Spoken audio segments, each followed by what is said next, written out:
is Renee Romeo, and today I'm teaching you how to do a decorative metallic finish. So this decorative metallic finish is actually going to be made with Valspar products. And all I'm doing here really at this point is just going ahead and getting a color that matches my decor. So I'm in the garage and I'm painting pegboard today. So the pegboard I'd like to be a nice silver metallic color. And even though I have a melamine finish on the coating of the top of this pegboard, I've gone ahead and I've sanded it down with 220 grit sandpaper. Now it's not because I need that for adhesion, it's because around each and every little cutout hole is a little bit of a dimple and I want to get rid of that. So I've sanded it down just very, very lightly and gone ahead and wiped everything nice and clean. So the product that I'm using at this point, I'm using Kills Primer Sealer, and the Kills Primer Sealer is a latex-based product, and it's going to help adhere the paint to the pegboard. And the pegboard with this factory finish coating, it's really shiny, and that's the only product that's going to work to get this to adhere without actually getting down and sanding down to the bare surface. So beyond that point, go ahead and purchase your Valspar products. So I have a brushed pearl finish for the signature pearlescent finish gallon, and then I have a color that matches. It's like a medium gray color, and the medium gray color is called Drizzling Mist.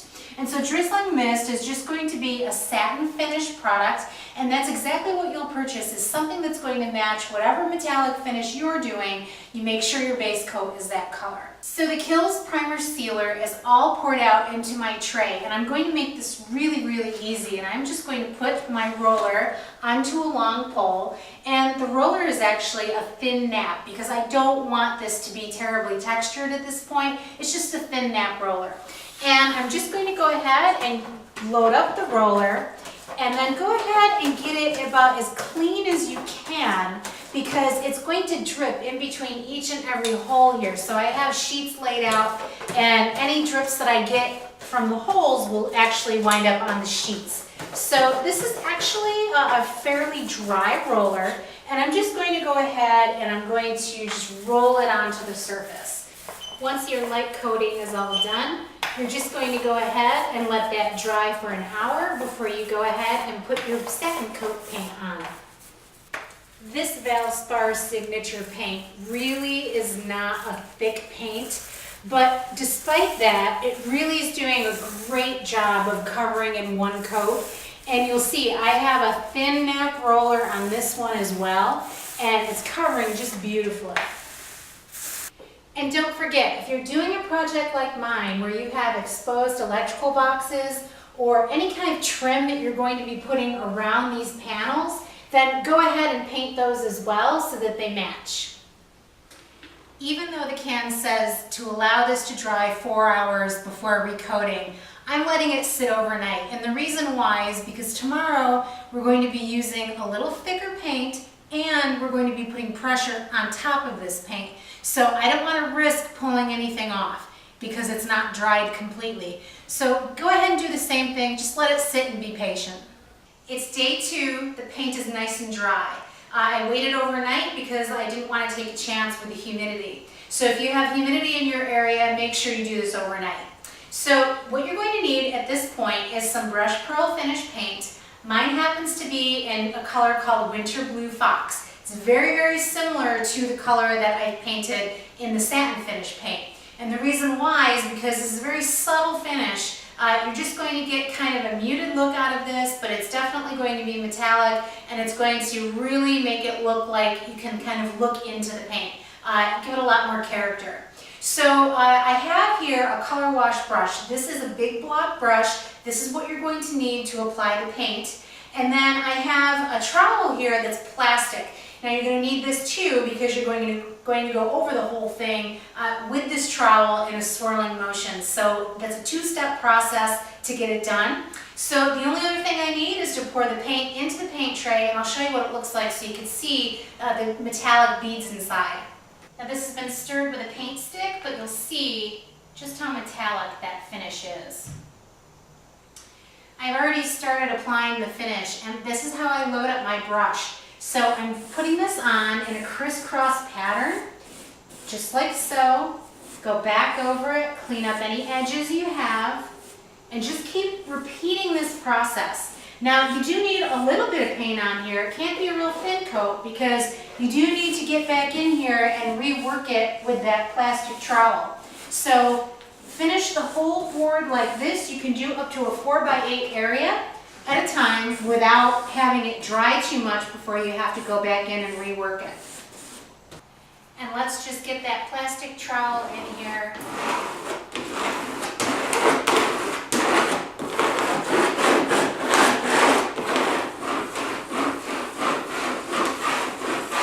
Just like so. So this is the exact motion that you want to be doing with your board. And at this point, you can go ahead and let it dry. I think it's going to look really nice, but we'll see when I open the door and have the sunlight shining on it exactly what the finish looks like. But it's really subtle, but it's really, really beautiful. It reminds me of Venetian plaster in a way. So that's exactly how you'll do yours. And let me finish up the rest of the panels and I'll show you how they turn out. So this is just how subtle of a finish this is. And hopefully you can see the way that it catches the light and has a really beautiful mottled finish through the whole thing.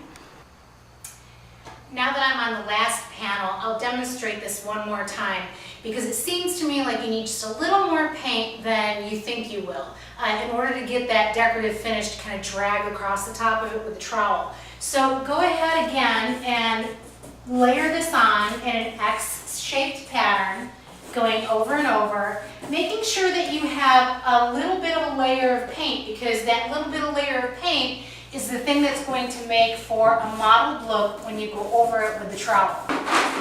Now when you're at the point where you're using the plastic trowel, make sure that you're doing this with the same exact dimension of circular movement, because if you do small circles and then big circles, you're going to notice a difference between each and every panel, and you want this to be really cohesive, so make sure that you're using the same circular motion throughout. It's day 3, and I'm going to go ahead and put a second coat of pearl finish over the top of this. And the reason why is because I'm seeing a little too much of that original gray satin paint showing through. So what the paint can said is that you might be able to get away with one coat, but you might need two, and I think you definitely do need two. And that's been my experience with faux finishes in the past, is that it seems to me the more coats that you layer and put on, the more you can kind of see through that paint, and it makes it really nice and dimensional. And that's the exact same case with this finish as well. So I'm going to go ahead and get this done the right way. So I have my paint tray set up again, and just as a note, I have almost 6 panels, 4x8 sheets that I'm covering, and I've gone through half a gallon of paint at this point of the pearl finish, and I'm sure that I'll go through almost the entire paint can by the time I'm done. So just make sure that you have enough paint to finish your project as well. So you can kind of see here on camera the lighter color that's kind of showing through is showing through a little bit too much. So again, we're going to go ahead and load up your brush about like this and just work in that X pattern all over again, same way you did yesterday. And you're going to let this dry a little bit. By the time you get to the other end of the panel, you should be ready to go back over it with your little plastic trowel. And I really wanted to get a close-up here. You really need to make sure this is pulling through the paint. So if you're going to go ahead, and you can kind of see how that kind of pulls the paint a little bit, rather than moving it around smoothly, you want to grab just here and there and get that finish going. And hopefully with that light on it, you can kind of see how it's all coming together.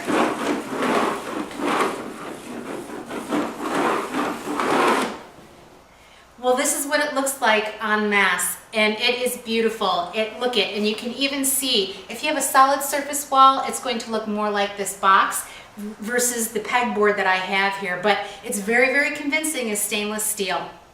This is Renee Romeo. Thank you so much for watching this decorative faux finish project, and I'll bring you another great idea in the future.